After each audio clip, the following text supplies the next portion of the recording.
parti pour la suite. Ouais.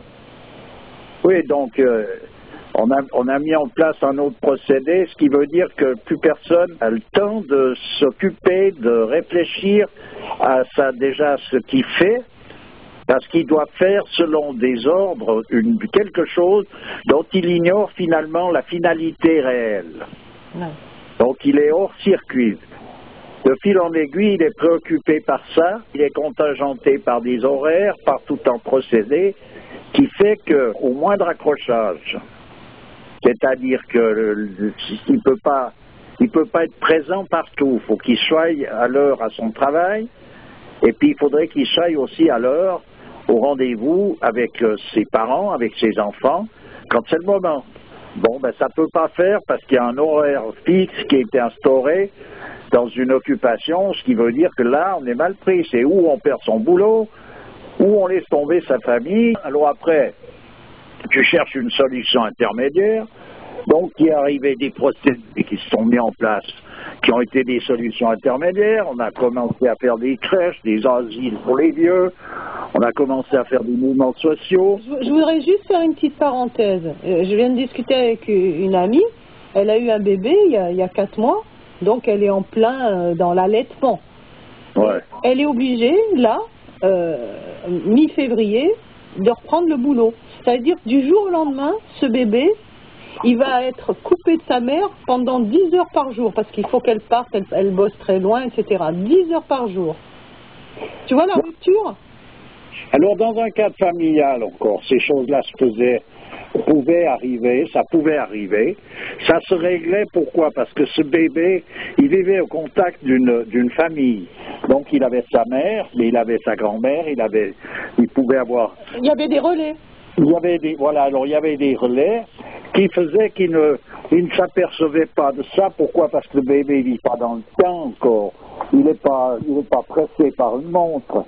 Il rouspète quand il a faim. Bon, tranquillement, il se fait à des jeux. Il n'est pas parachuté du jour au lendemain dans un monde étranger, tu vois. Oui.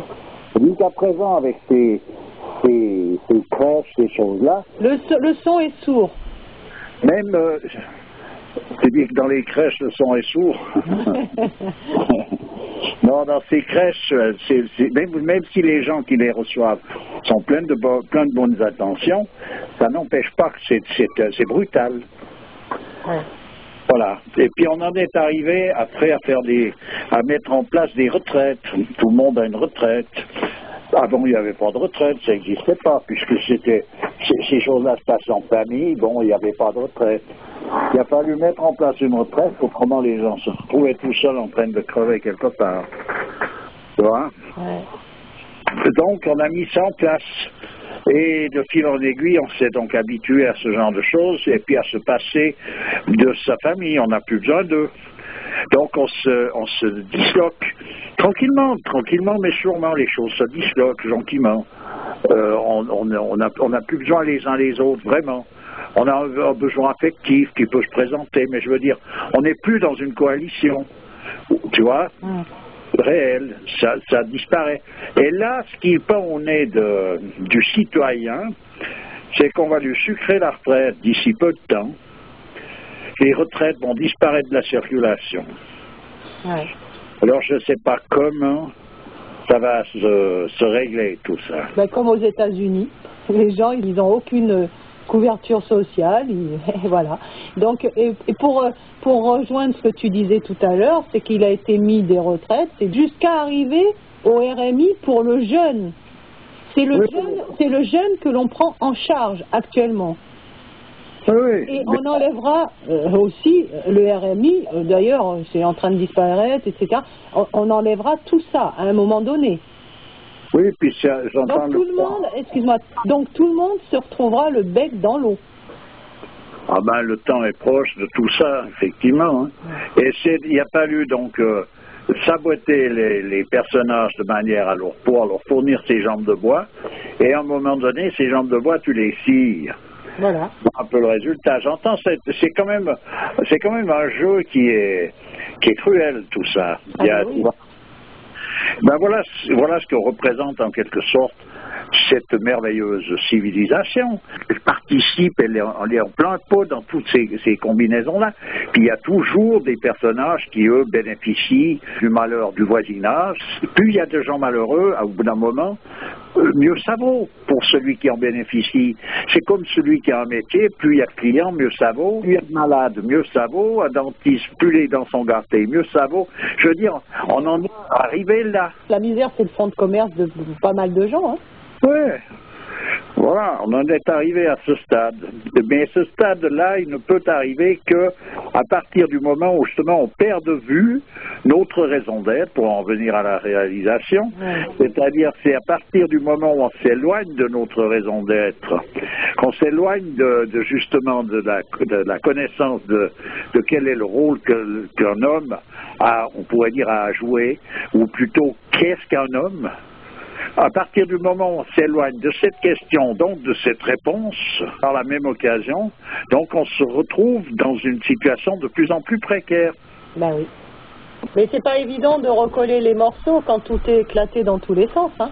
Il y a toujours une possibilité. Je ne parle pas de recoller les morceaux, je parle de cette réalisation. Elle est possible parce que, comme c'est le but de l'exercice sur Terre, ça veut dire que donc c'est mu par la grâce. Donc il ne va pas être demandé à l'homme plus qu'il est capable de pouvoir faire pour l'obtention de cette position-là.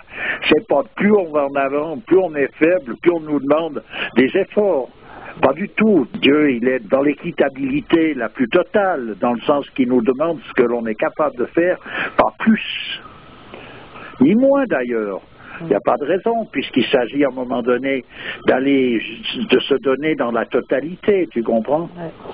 Voilà. J'aimerais revenir au problème relationnel. Disons qu'on peut en parler indéfiniment, on peut citer des cas, je pense que chacun peut avoir à un moment donné le souvenir de quelque chose ou est en train de vivre quelque chose. L'histoire, c'est que pour pouvoir vivre ces choses-là d'une manière effective, c'est là où il faut avant tout cette réalisation, c'est-à-dire se mettre sur le point de départ.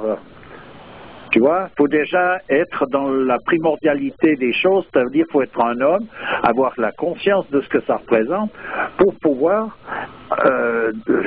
participer dans toute activité d'une façon où les choses rentrent dans l'ordre, c'est-à-dire où on est en accord, en somme, avec son principe. Ouais. Avec sa raison d'être. On en revient toujours là, parce que c'est là que ça commence et c'est là que ça finit. Tout le restant, c'est le parcours du combattant. Ouais. Et c'est vrai qu'actuellement c'est tristounet, parce que tu vois dans les endroits où les gens n'ont pas de moyens, ils ont une certaine solidarité, mais par contre ils se font matraquer par un autre truc. Tout le monde en ce moment se retrouve un peu dans la souffrance. C'est pas possible, c'est de la souffrance c'est la souffrance qui est en train de gagner du terrain dans tous les coins du monde. Il y a des moments de tranquillité pour certains, mais j'entends, il y a un passage où tout d'un coup, ça y est, on sombre dans une souffrance terrible. Il y a eu une période où l'humanité était dans une atmosphère un peu plus paisible. Actuellement, la paix s'est retirée de la terre, j'en avais déjà parlé à une autre occasion, donc ça signifie qu'on ne peut plus la retrouver puisqu'elle n'est plus là. Il y a aussi le fait que tout le monde a perdu ses idéaux. Avant, les gens croyaient à ci, à ça. On a fait le tour de tout, tu vois. Et on est arrivé à la conclusion que même les richesses n'apportaient pas le bonheur. Tu vois, alors les gens ont voulu s'enrichir, tu vois, le matériel, etc. Et on est arrivé à cela. Tout le monde a plus ou moins du matériel autour de lui, vit dans une espèce de... Mais même ça, ça n'apporte pas le bonheur. T'imagines ? Ben, il faut dire que même ça, si tu regardes ça d'un point de vue autre que ce point de vue de progressiste et économiste, je vais te dire, c'est surtout pas ça qui peut amener le bonheur. La richesse, avoir une femme, des enfants pour un homme, même un homme méchant, il peut avoir ça. Oui. C'est pas un problème, quelque part. Bah Hitler, il avait sa femme, son chien, tout à fait. Il avait tout son monde, donc c'est pas un problème, là. Donc c'est pas une réussite en soi, ça fait partie d'un décor qui ne nécessite pas en quelque sorte un effort particulier. Par contre, pour se dépasser dans le sens de dépasser l'individu de manière à se réaliser, ça nécessite effectivement un effort qui n'est pas un effort pour obtenir quelque chose, mais un effort pour lâcher quelque chose. Tu vois? Et ça, c'était entretenu par le mouvement traditionnel. Tandis qu'actuellement, on entretient systématiquement le contraire. On incite les gens à se cramponner après quelque chose d'éphémère. C'est interdit de se cramponner après quelque chose de valable. Quand je disais à l'occasion qu'il fallait se cacher plus pour prier que pour pisser, c'est significatif, tu comprends? Voilà. Et voilà où on en est réduit, voilà où l'humanité en est réduite, avec avec un prosélytisme débordant de tout ça. Il faut, c'est pas à peu près. Ah ben on nous harcèle d'images, de sons, pour aller dans ce sens-là. Je veux dire, t'as pas un moment de répit. Même tu vois, moi je suis sur l'ordi, ces images là, j'en peux plus de ces images qui bougent constamment autour. C'est constamment, t'es harcelé. On en est réduit à ça, bien sûr. Je voudrais juste te poser une question. Les grands saints, quelle était leur manière de réagir face au conflit? Je connais un petit peu l'histoire du prophète, mais j'aimerais savoir pour les saints de l'Inde. Les saints de tous les coins du monde, d'ailleurs, se ressemblent d'une manière. Ils n'ont aucune espèce de conflit entre eux, en tout cas. Et puis, à un moment donné, l'affaire est classée. Mais pour comprendre ça, il faut déjà les côtoyer. Il faut prendre connaissance de ces personnages-là. Il faut les suivre un petit peu, les suivre dans leur existence. Il y a des possibilités, il faut chercher, mais il y a des possibilités. Moi, j'ai pu avoir la possibilité de rencontrer par des écrits, mais pas par n'importe quel écrit, tu vois, des personnages comme la petite Thérèse de Lisieux, comme François d'Assise. Je sais que quand un conflit, Ramdas, il avait un grand sourire lumineux, quoi. Mais tout le monde n'est pas... Il y a des saints qui avaient des caractères, des tempéraments plus enflammés, j'imagine. Oui, mais ils se retrouvaient aussi dans des situations autres, et puis leur manière de réagir dans la situation dans laquelle ils étaient recouverte d'un manteau de beauté. C'était toujours beau, il y avait toujours de la noblesse dans leur attitude. Tu retrouves toujours cette noblesse, donc cette beauté qui se manifeste.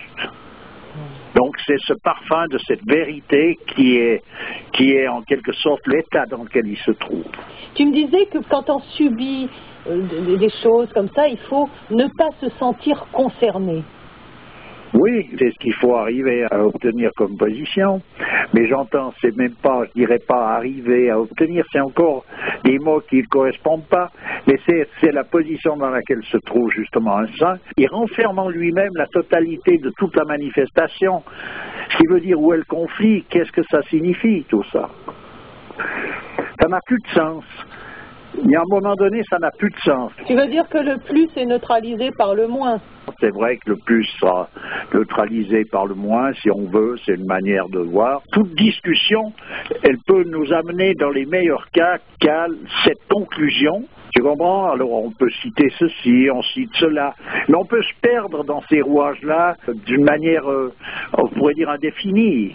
Alors face au conflit, c'est pas baisser les chines, mais c'est avoir une manière, une grandeur d'âme pour résoudre, enfin tenter de résoudre ce conflit.